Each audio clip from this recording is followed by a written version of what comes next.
forest and kill Humbaba. Enkidu then said to Gilgamesh, "Let us be on our way. Follow me and have no fear in your heart. I know the road that Humbaba travels and the place where he lives." In only 3 days, Gilgamesh, Enkidu, and the young men walked a distance that would usually take 6 weeks. After 60 miles, they stopped to eat. When they had traveled another 90 miles, they prepared to spend the night. Then, before radiant Shamash, they dug a well. They walked 150 miles each day and crossed 7 mountains. Finally, they arrived at the gateway to the cedar forest, which was guarded by Humbaba's watchmen, whom they killed. There Gilgamesh fell into a deep sleep. Enkidu prodded the king's body, but he did not awaken. He spoke to Gilgamesh, but he did not reply. "Oh, Gilgamesh," Enkidu cried, "how long will you lie here asleep? The young men of Uruk who have accompanied us are waiting for you at the base of the cedar mountain." At last Gilgamesh heard Enkidu's words and rose quickly to his feet. He stood upon the earth like a great bull, put his mouth to the ground, and bit the dust. Then he stood erect and clothed himself with words of heroism as if he were putting on his robe. "By the lives of my father, Lugalbanda, and my mother, Ninsun, who gave birth to me," Gilgamesh swore, "I will not return to the strong-walled city of Uruk until I have entered the cedar forest in the land of the living and have fought with Humbaba, whether he is a man or a god. By the lives of my father, Lugalbanda, and my mother, Ninsun, who gave birth to me, may I achieve such glory that all who look upon me will view my deeds with wonder." "Let us call the young men and hurry, Enkidu," Gilgamesh continued. "We want to find Humbaba before he travels beyond our reach." Enkidu replied, "Oh, let us not walk deep into the cedar forest. When I opened this gate, my hands became weak. I no longer have the strength to protect either you or myself."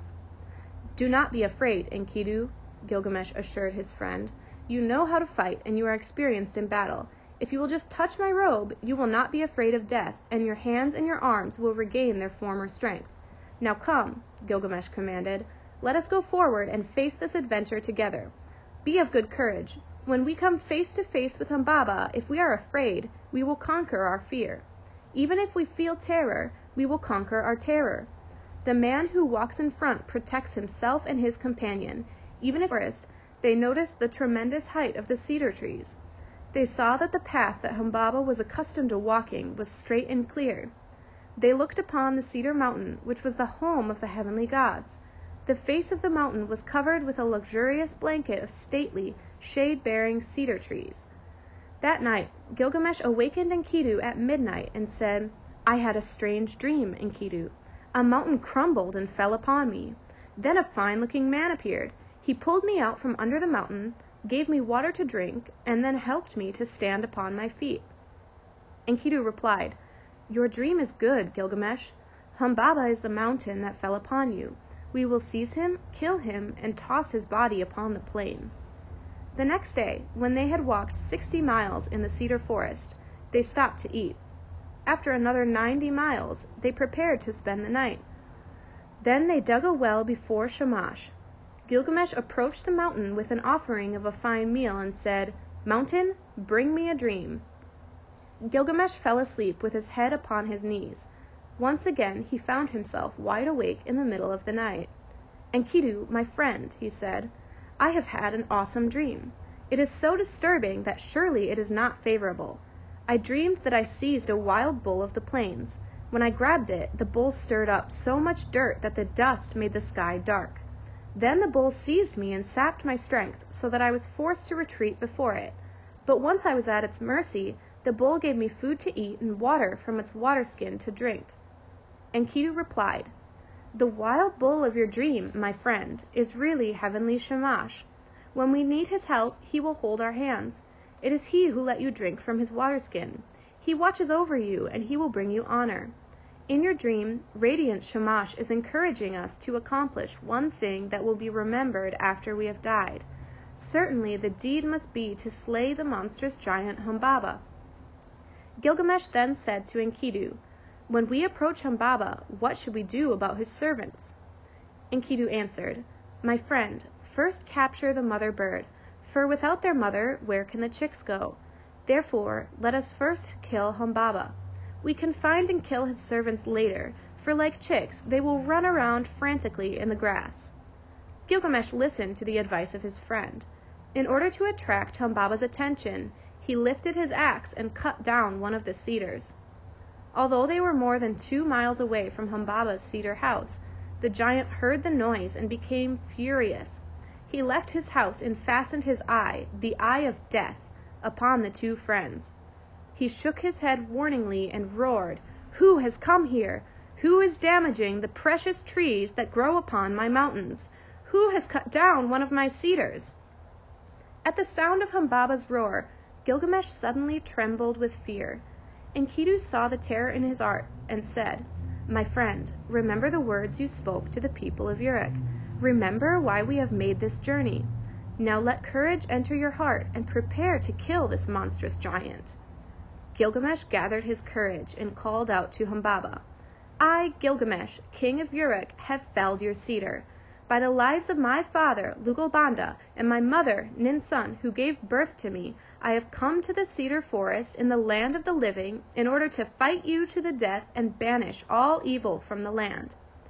Then Shamash from high in heaven spoke to Gilgamesh and Enkidu, "Approach Humbaba and have no fear. Just do not let him enter his house." Shamash then hurled mighty winds upon Humbaba. 8 winds, the great wind, the north wind, the south wind, the whirlwind, the storm wind, the chill wind, the tempestuous wind, and the hot wind, arose against the fierce giant and beat against him from all sides, so that he was unable to move in any direction. Meanwhile, Gilgamesh, Enkidu, and the young men began to fell the cedars, trim their crowns, bundle them, and lay them at the foot of the mountain. When Gilgamesh had felled the 7th cedar, he found himself face to face with Humbaba. Gilgamesh pushed the monstrous giant against the wall of his house and gently slapped his face, as if he were pressing a kiss on him. Humbaba's teeth shook with fear as he pleaded, "Heavenly Shamash, help me! I know neither my mother, who gave birth to me, nor my father, who reared me. In this land of the living, it is you who have been my mother and my father." "Gilgamesh," Humbaba then entreated, "I swear by the life in heaven, the life upon the earth, and the dead in the netherworld, that I will subject myself to you and become your servant. I will let you cut down my trees and even build houses with them." As he listened to Humbaba's pleas, Gilgamesh felt pity for the giant. To Enkidu, the king said, "Should I not let the trapped bird flee the cage? Should I not let the captured man return to his mother?" Enkidu said to Gilgamesh, "Do not listen to Humbaba's pleas. Do not let him talk you into freeing him, for he is a clever and dangerous enemy. He must not remain alive. The evil demon Death will devour even the greatest of human beings if he does not use good judgment. I assure you that if you let the trapped bird flee the cage, if you let the captured man return to his mother, then you most certainly will not return to Uruk and the mother who gave birth to you." "Enkidu," complained Humbaba, "you are only a servant, and yet you have spoken evil words about me." However, Gilgamesh listened to Enkidu's wise advice. He took his axe, the might of heroism, and his sword from his belt. Then he struck Humbaba upon the neck. Enkidu also struck the monstrous giant upon the neck. With the 3rd blow, Humbaba fell to the ground, and Enkidu sliced off his head. For 6 miles round about, the cedars echoed the sound of Humbaba's body hitting the earth. Gilgamesh and Enkidu stood amazed that they had actually killed the giant of the cedar forest of Lebanon. Gilgamesh then continued into the forest, where he cut down Humbaba's cedar trees. The young men of strong-walled Uruk cut and tied them in preparation for their return to the city. That is chapter 4 of Gilgamesh.